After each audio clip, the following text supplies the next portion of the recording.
Okay, so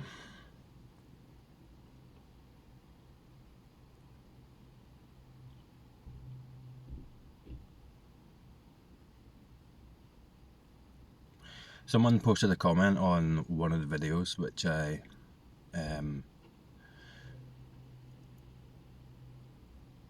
should really keep a note of the comment because I can never remember the words. But the point is that the words don't matter. I think the word used was something like resonance, which I liked because it kind of points to, or it suggests something that's non-analytical, that's operating at a felt level, that's not something that you can figure out. So for example, if you imagine a frequency, so you get two tuning forks with the same hertz, isn't it? Frequency. Then you bash one of them and you hold it next to a tuning fork that has the same potential for that frequency, then the two tuning forks will start to vibrate because they share the same resonance, the same frequency. Forgive me if I've got any of that wrong, but it's just an example. But the frequency is invisible, but it's there.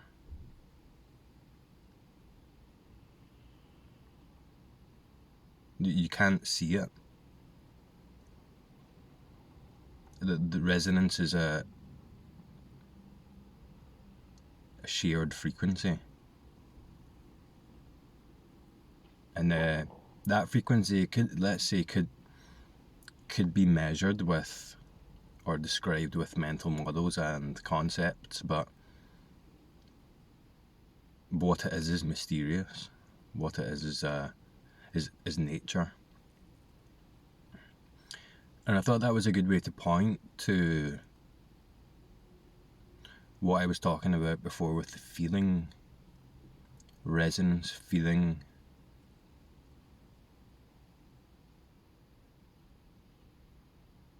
That can maybe be vaguely pointed to or talked about with language. But that very language, that very sound, that very tool is made from that resonance. It is that resonance, shared knowingness, shared understanding. The understanding itself, what is that? There's a objective framework, language, which is shared, but the actual understanding itself, what is that?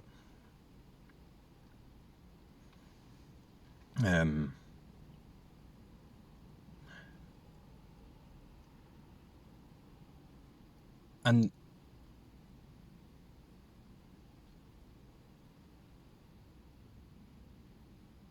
I've talked about this before, that this is, once you know what, let me try and point to this then.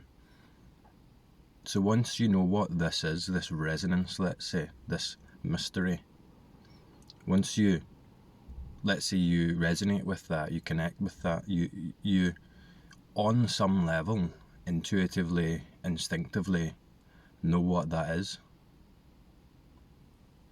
Not an intellectual level, because it can't be known by the mind, but some people watching this might know exactly what I'm talking about, but you can't explain it. You can maybe use language to attempt to describe it, but how many videos have I got on this channel now? Like maybe it might be 100 now, something like that. And how many words have been spoken? That's not what this is about. It's the limited tool of language is used to point to itself, where the language is coming from. What is the sound? What are the words? What is the knowing behind that? What knows this message on whatever level? But they're on one level, which, if anyone knows what I'm talking about, you can't describe it. It doesn't need to be described. It's beyond description, because it includes description. It's too infinite, too all-encompassing, too non-dual to be able to take a position and point to it as an object, because every position is the position. Every position is it. Every form is the one form. Every point of view is the one point of view, which is no point of view. If you can feel it, can you feel it? It's the feeling of it that I would say is important. And it's more about deconstructing. Dissolution's a good word. Dissolving, thinning, the thinning of what seems to be obscuring the clarity. And the clarity is there inherent, and it doesn't need a position to be taken for analysis to understand or know what it is. It already knows itself, and in one sense it's unknowable. But once you know, let's say for talking's sake, once you know what that is, once it's known what that is, once that resonance is there, and let's say there's a recognition, I like to use the word recognition, a recognition, then it's just that. That's just that all the way. And the videos I do about the non-dual, let's say, inquiry and the looking is the same. It's the same thing. It's not like a gradation, or it's not taking a position. It's not having an experience, really. It's a recognition of what is already there, which appears for the person as a resonance. And in time, you can take a position and say, I had an awakening. I recognized myself. I recognized no self, whatever. But there's a totality. Even that description, that point of view, that conceptual understanding, mind-based understanding, is it as well, is known as and by the unknowable. There's a totality to it that's obvious, and it's obvious that it's self-confirming and doesn't need to be described or confirmed by anything. But the habitual pattern of confirmation, of referring to taking a position, continues automatically as a function of the separate self, let's say, or the person, the mind.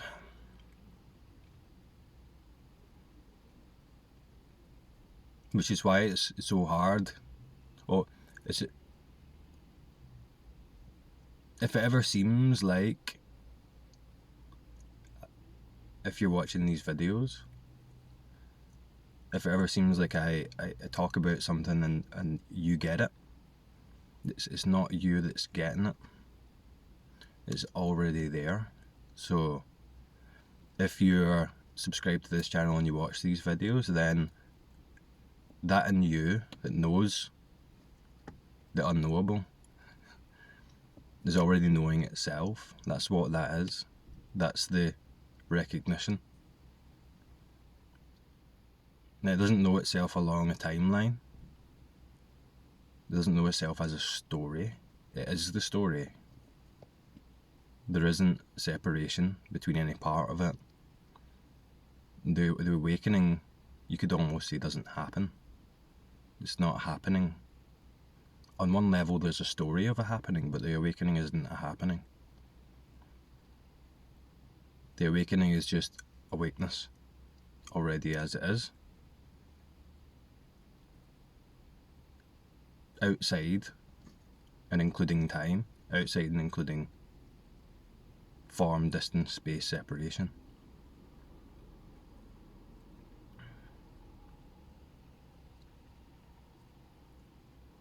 What is it that knows all experience? What is it that knows the stories, knows the thought? What is it that sees? What is it that knows or is aware of the seeing? What is the seeing? What is the sound? Not the recognition of the sound in the sense of a mind, like I hear an airplane above me right now. Just the sound. It's there. It knows itself. It is already known. But it's mysterious, unknowable, unlocatable, ungraspable by the position, by the referential point.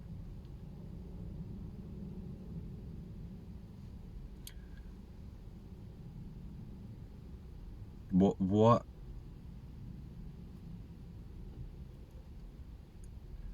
is always here? What can't be removed from you? What is here and isn't here at the same time?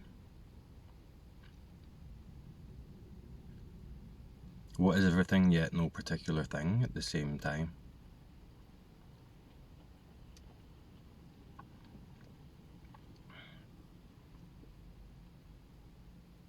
What is eternally silent, yet includes all sounds? What is eternally formless, yet includes all forms? What is here and there at the same time?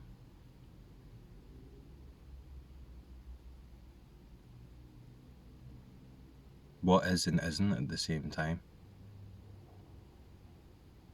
What can never be found because it's already here?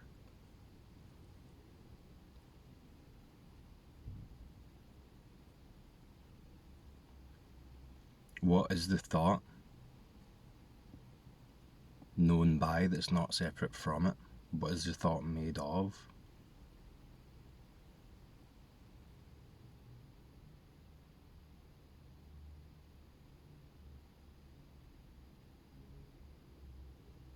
What is that includes all stories of time?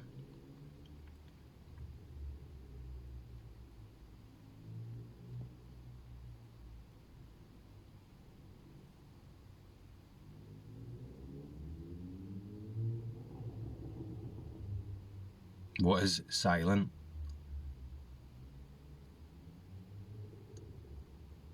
Behind all sound?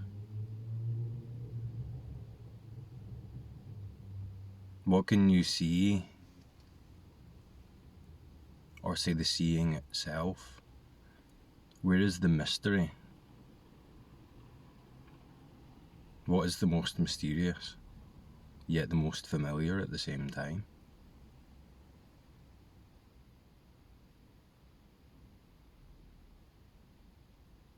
Where is the knowing without the assumption of me? There are words used, but they're not a conclusive label. They don't refer directly to this, but attempt to point to the ongoingness infinitely of what I'm trying to talk about. Consciousness, awareness, isness, knowingness, existence, existingness, I amness. It's like taking there's a feeling to the objective analytical mind. There's a an energetic seeming tension movement in it. So I look at something, doesn't matter what it is, I look at something and there's a referential distance-based perception of the mind recognizing that, reflecting it, and trying to figure out what it is. Figuring out what it is and then concluding that.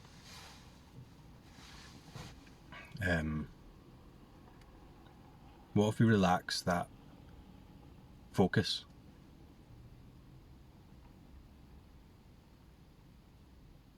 And rather than pointing out, moving out, knowing, recognizing with the mind, in the sense of the mind in its categories, its shapes and forms and distance, timeline and story, the dilation, a stepping back, a simplification,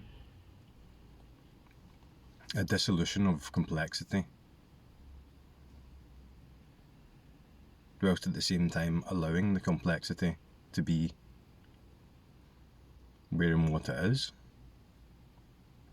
because it's not problematic.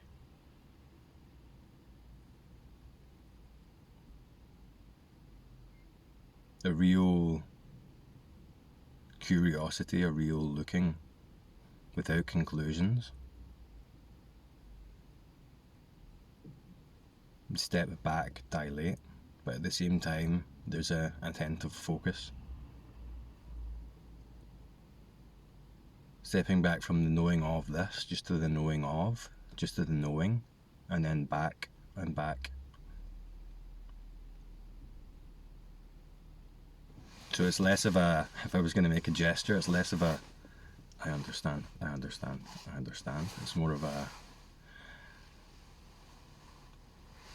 but at the same time there's a attentive focus that comes in, that's still, that's silent, that's mysterious, that is revealed to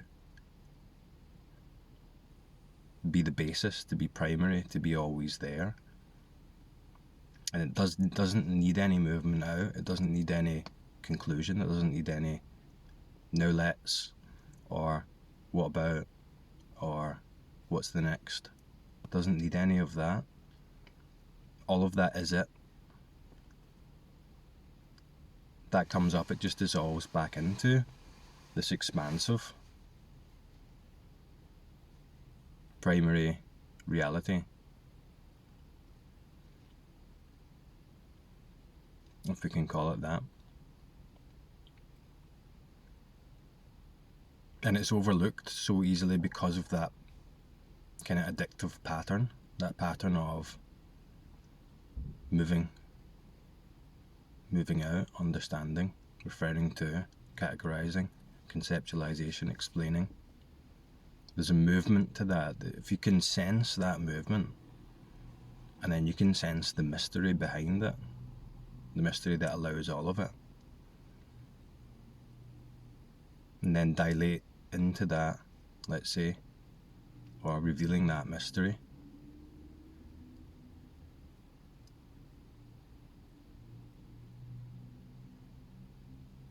there's a certain point where then you can't go back any further, let's say. You can't subjectify the experience any further. You can't simplify the subject any further.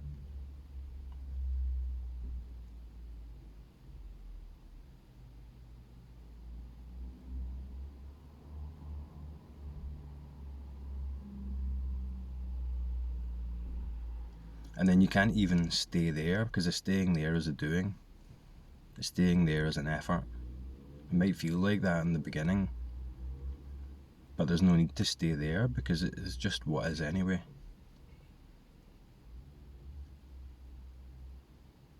That's why I said resonance, dissolution. The frequency is always there, and it is what you are, you could say.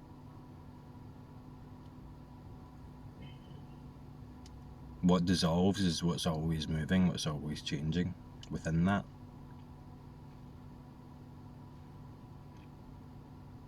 And it's subtle at first. I said this in an earlier video, and a number of people have said the same thing, but the silence, the stillness grows louder. It moves into the forefront of experience. It's less of a thing you are chasing and more of a thing that you are, that's just there. It could be framed in that way. It's effortless. It doesn't require effort, or all effort appears in and as it. So anything at a certain point, anything that appears from that non-position just folds and dissolves back into itself infinitely. There's no grabbing onto and reifying an object of thought or an object of conceptual understanding. There's a finality, there's a totality to, and like I said, an effortlessness and a mystery to that, which I'm trying to point to. If it were something I could point to objectively, it would take one sentence, and then this video would have finished about 21 minutes ago. But it's an ongoingness, it's not a conclusion. What are you that knows?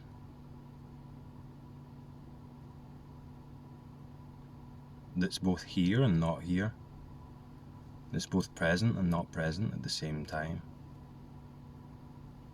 You can't see it, but you're always looking at it, or from it, or both at the same time.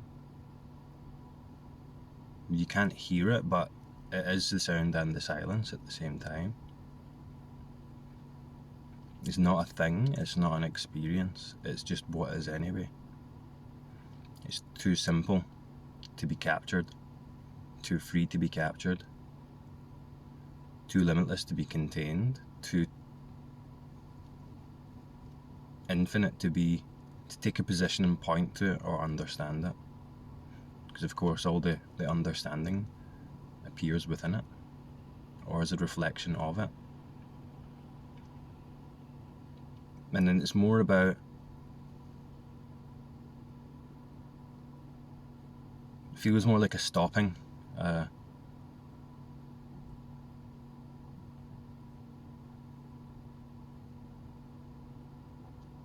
more like a stopping than a doing.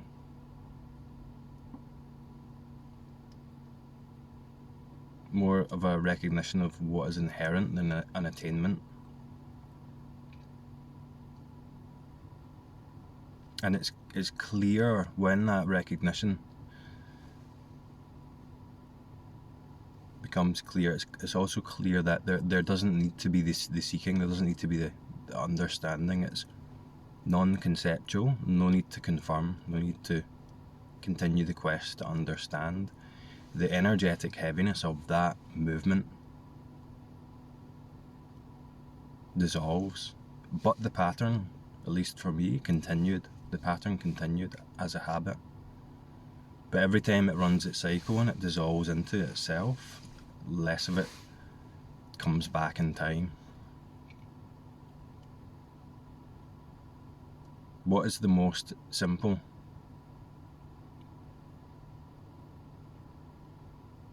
What doesn't need understanding? What's here anyway and always is here?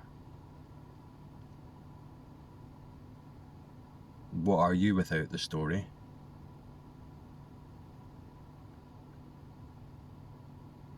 What are you without awakening?